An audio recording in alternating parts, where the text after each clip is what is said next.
ರೀತಿಯಾಗಿ luck line ನೇರವಾಗಿ ಬಂದಿರುತ್ತೆ ನೋಡ್ಕೊಳ್ಳಿ.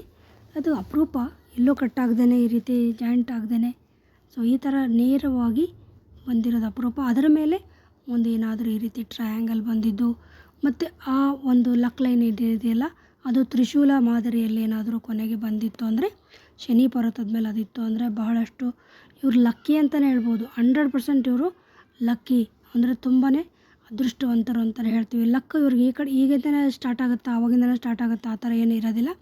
ಇವ್ರು ಯಾವುದೇ ಕೆಲಸ ಮಾಡಿದ್ರೂ ಕೂಡ ಸಕ್ಸಸ್ ಆಗ್ತಾರೆ. ಅವ್ರು ಏನೋ ಮಾಡ್ದೇ ಹಾಗೆ ಇದ್ಬಿಟ್ರೆ, ಸೋಂಬೇರಿ ಆಗಿದ್ಬಿಟ್ರೆ ನಾವೇನು ಮಾಡೋಕ್ಕಾಗಲ್ಲ.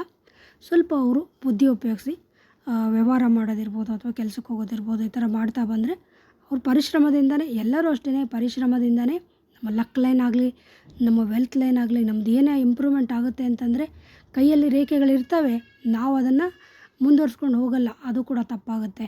ಸೊ ಕೈಯಲ್ಲಿ ರೇಖೆ ಇದ್ಬಿಟ್ಟು ನಾವೇನೋ ಮಾಡಲ್ಲ ಬಿಡಿ ಮೇಡಮ್ ನಮಗೆಲ್ಲ ಬಂದುಬಿಡುತ್ತೆ ಅಂತಂದರೆ ಆ ಥರ ಖಂಡಿತ ಆಗಲ್ಲ. ನಾವು ಕೂಡ ಪರಿಶ್ರಮ ಜೀವಿಗಳಾಗಿದ್ದರೆ ಮಾತ್ರ ನಮ್ಮ ಲಕ್ಕು ಕುಲಾಯಿಸುತ್ತೆ ಅಂತ ಹೇಳ್ತೀವಿ.